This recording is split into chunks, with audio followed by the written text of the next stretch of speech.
My first goal after finishing every Pokemon game is to finish the Pokedex and collect the shiny charm, which was no different after finishing my first playthrough of Pokemon Scarlet. I had 254 Pokemon caught, meaning I had 146 left to catch before I could collect the charm, so I instantly set out to catch the remaining Pokemon. The first thing I did was catch Bramblin and Rellor, and then evolve them because although they have a cool evolution concept, I wanted to get it out of the way early. The main reason I wanted to finish the Pokedex so badly was that I hadn't found a shiny in the first 55 hours of gameplay, so that became a goal of mine to do along the way. So I continued to search for new Pokemon, checking every horde of Dealing I saw because Dealing and Swordsbuck are some of my favourite... Oh. With that I found my first shiny of Gen 9, and after failing to catch it in a good looking ball, I opted for an Ultra Ball and continued filling up the decks. Directly after, I headed to the Bamboo Forest part of North Province Area 2, because I knew there were a lot of Pokemon that I needed to catch there. But after catching all of those Pokemon, my supply of Quick Balls was running dangerously low, so I decided to buy just a couple more. Next I headed over to the Snowy region, with my first catch there being a Magnemite, which I gotta say looks great in this game. I mean, not everything is perfect in these games, but they nailed the texture of a lot of Pokemon. Then after catching my first Sotodle, I witnessed whatever this is. But after clearly being left out of that little party, I decided to kidnap every Pokemon involved, because why not? Another thing I had to be doing along the way was collecting Gimmighoul coins, and considering you need 999 to evolve a Gimmighoul, it's safe to say I was a fair way off. After some debatably irresponsible financial spending, I made a pretty modest sale and decided it was time for me to save some money. Oh wait, no, I went back and spent another 140k, because again, why not? So after loading up on resources, it was time to head to the best area in the game.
I decided to finish off my time in Area 0 catching Koraidon, because although I didn't technically need it for the Pokedex, I wanted it anyway.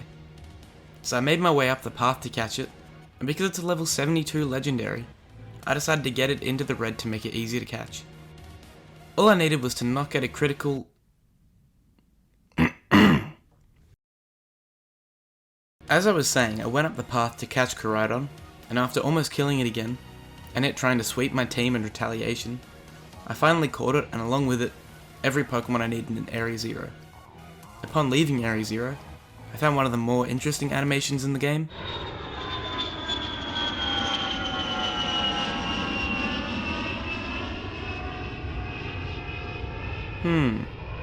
Anyway, knowing that I was bound to need to do some breeding to finish off the Pokedex, I traded for a foreign Ditto with the link code 44484448 in order to raise my odds for a shiny just in case.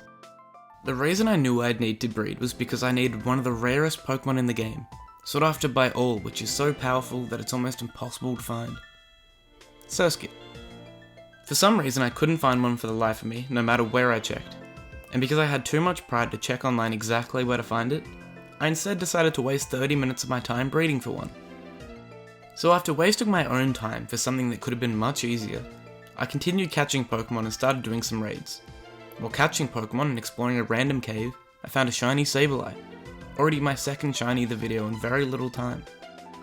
It was at this point that my friend Harry invited me to a raid for a Zoroark, which I didn't have yet, so I proceeded to hard carry him through the raid. I then continued out of the cave, and at this point I was still in shock that I had found my second shiny in like 5 hours, after previously going 55 without any, and then... Within the space of 15 minutes, I found 2 different shinies, and this gave me the energy to push on and finish the Pokedex. I started a King Gambit raid, which I didn't have yet, and easily... Okay, after a slight mishap, I tried again for a King Gambit, and luckily this time Third time's the charm, and with an iron hands to carry me this time, I finally caught a King Gambit. Then I did a bunch of evolutions, which to be honest you don't need to see, because who really cares about a Grimmsnarl? And if you're one of the few people that do care about a Grimmsnarl, are you okay? I continued catching a ton of Pokemon when I was hit by another roadblock. Applin. To the best of my knowledge, it only lives in trees in certain areas, and it took me 40 minutes in Tag Tree Thicket to find one. I was however not willing to spend that much time trying to find another, so I bred for one, and then bred a couple on accident and evolved them into Flapple and Appleton. But before that, I wanted my egg power to be higher, and got to witness the most revolutionary animation to ever be in a Pokemon game.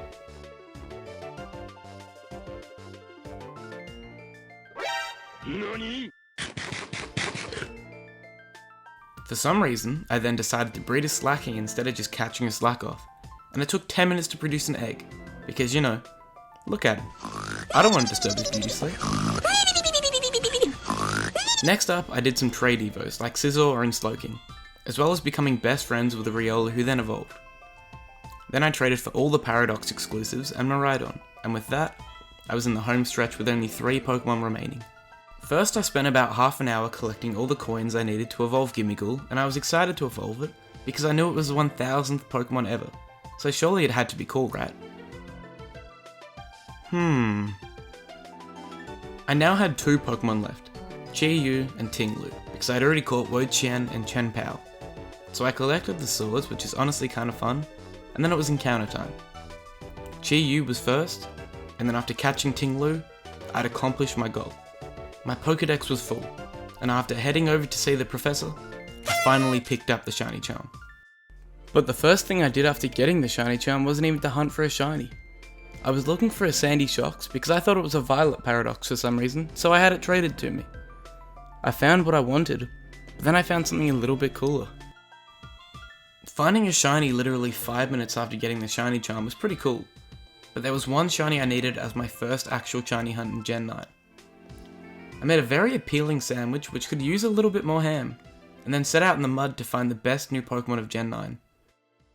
Within a couple of minutes, I had my shiny Paldean Wooper and the video was complete. But why not also show you this random shiny Dunsparce I found not long after, which I'm sure has a great evolution that completely changes the Pokemon.